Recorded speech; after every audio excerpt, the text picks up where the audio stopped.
Hey folks, I'm Tom Vasel. I'm Violet. And I'm Ruby. And today we're taking a look at Minigolf Designer.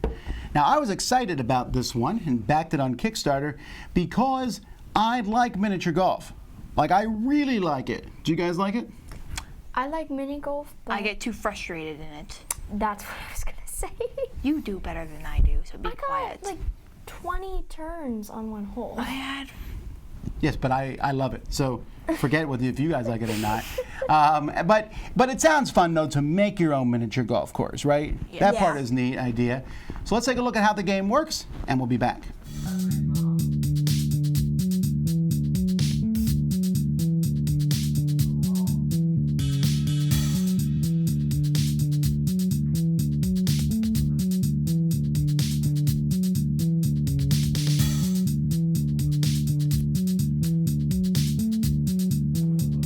In this game, each player is going to get some of these cards here, which is going to show you the layout of your mini golf course. Sometimes you'll see water here, and then you'll take corresponding water tiles, and you'll build those in front of you to start it off. But each player is going to have a curved section, which is where you're going to be placing your initial tiles. As you get tiles, you'll place them next to your golf course. You can even place them diagonal as you form your golf course. And the only rules is basically green to green and golf course to golf course. And you're going to be building holes on this. The way this is done is using this tile system up here. And you'll see this is a 4-player game setup, so we have one more than the tile than the number of players.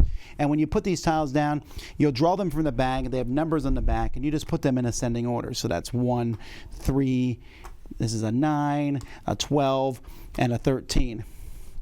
And so let's say it's my turn. Purple goes first.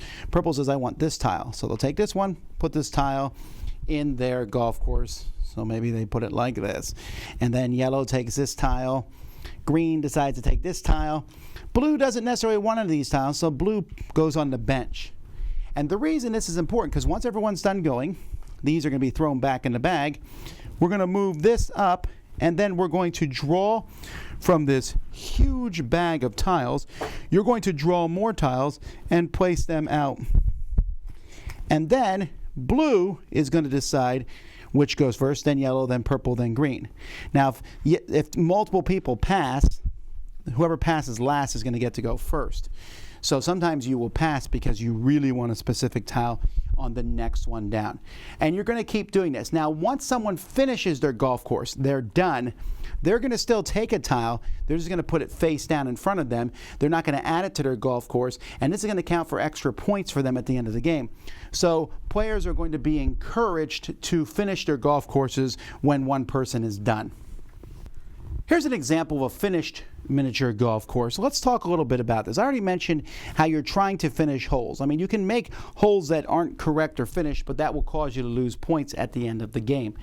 And you're trying to follow your pattern to some degree. So this one here was trying to follow this pattern. And you notice that this tile here is not in the pattern. It should be 2, then 3, then 4, and I have a 2, then 4. But I wanted to finish this hole here, so that would cause me a few negative points, but I finished the hole. As you put holes out, you're going to put numbers on them because you can have 9 holes in your golf course. Each of these holes is going to be a certain par, and that's going to be based on the flags. So you can see this really little hole here has a 1 and a 3, so that is a par 4. While this one next to it, which is a much longer hole here, is going to have a par 1 plus 2 plus 1. That's only a par 4 also, even though it's longer. And players are trying to get their holes to be anywhere between par 3 and 5. And in fact, you have a score sheet, and as you finish a hole, you're going to put cubes on this sheet to show what the par is. So you can have 2 or even go up to 6 or 7, but you'll lose points at the end of the game. Players only have a certain number of cubes. You're trying to get an average of par 4 per hole, so you have 36 cubes. And if you need extra cubes, because you did a lot of par 5s, you'll start using black cubes, and that will again give you negative points. At the end of the game, you're going to score your golf course in various ways. First, you just see how popular it is, and that you just count the number of people. So I might have taken this tile here because it has 3 people on it. Each person is going to be worth a point. Then, if you finished before everybody else and started taking extra tiles, they're worth 3. Then you're going to have some clients. There's a Mr. Client and a Mrs. Client, and each of them is going to have different scoring things. For example, Mrs. Lazy gets 3 victory points for each bench that you have. So here I guess I only have 1 bench. Oh no, there's another bench, 2 benches. While Mrs. Bloom is looking for flower beds, and Mrs. Sprinkle's looking for water pools. The men are usually looking at the course itself. So for example, Mr. Linear wants 2 for each straight hole. So here is 1, that's curved, 2, 3. I only have 3 if I had Mr. Linear. Mr. Short likes tiles that are short. Mr. Turner likes tiles that have at least 1 corner. And at the beginning of the game, you'll draw 1 Mrs. and 1 Mr., and that's going to help score your track. Then you're also going to be scoring the par condition, which I already showed you is going to be on this sheet here. And so if you didn't put on all your cubes at the end of the game, you'll lose some. And you'll also lose some for black cubes if you use too many. And again, if you go outside these, you'll lose some. You'll also lose some for holes that are done incorrectly. And then for your land condition, did I fill in all these squares? Then I'm going to get that many extra points. And then have I gone outside the squares at all? I'll lose some points for that. Then there's a playable condition. And finally, you're trying to figure out, can you walk from hole 1 to hole 2 to hole 3 to hole 4? If you do that, you'll get some bonus points. That's the basic game. In the advanced game, which shows on the other side, you are basically deciding at the beginning of the game if you're going to come in first, second, or third on these different areas, and you can get extra points at the end of the game, and certain deals will be made. There's some more complex scoring, but as you can see, there's already quite a bit of scoring on the base golf course itself.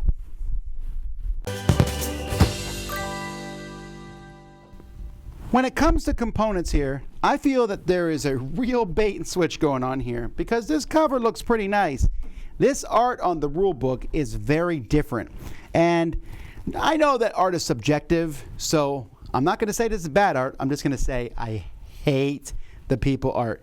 This art looks very similar to like what my kids draw who've had no training at all. And wow, I hate it. It's not so bad on the golf course itself, and I even have fun with putting the golf course together. I don't have a problem with that, but the characters themselves are blah. And here's a problem with the game. There's so many components for it. It's a lot of components. In fact, they have this big sheet here that shows you all the different tiles that are in the game.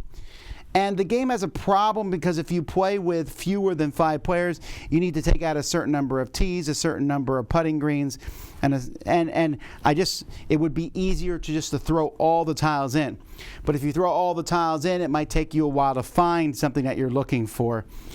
You know, there's just a lot of tiles. And then you have to put these numbers on, which doesn't really matter. But where the biggest problem I have with components is these score sheets. I get what they're trying to do here. They want you to put these cubes on, you know, so par 4. And I was thinking, why not have it just so I put the cube here and said it's par 4, par 3, etc. But they want it to be an average of 4. So at the end of the game, this whole board is filled with cubes. It's very easy to knock around, and it's messy. And while I understand that that's a necessity for scoring purposes, it feels like it could have been done in a slightly better way somehow. Now, the card quality is good. They're linen finish cards. I mean, everything is pretty good, but the cubes and the artwork are a knock against the game for me.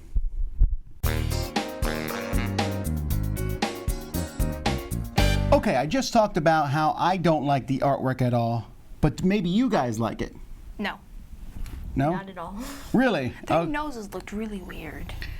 Did you like the art of the golf course, though, when you put that together? It was really nice. Okay, so yeah, it's kind of a mixed bag for me. I think the artwork looks better when it's really small. Like the people on the tiles, I don't really notice that, but when they're big, but there is a lot. I mean, grab that bag real quick. There, yeah. There's so many tiles in this game, lots of tiles, and they did a good job at putting all kinds of things. You're like, oh yeah, a pipe's in a golf course, and this is a fun curve. And when you're done, it's really, I think, satisfying to see your golf course finished. What did you all think about the main mechanism of the game, where you move and take a tile, or you can skip taking a tile to get a better tile on a future turn? I like that part of the game. Like, if there's like a really good tile that you wanted, but it's like at the end, you might not take it, or you might just take it just in spite so other people can't get it.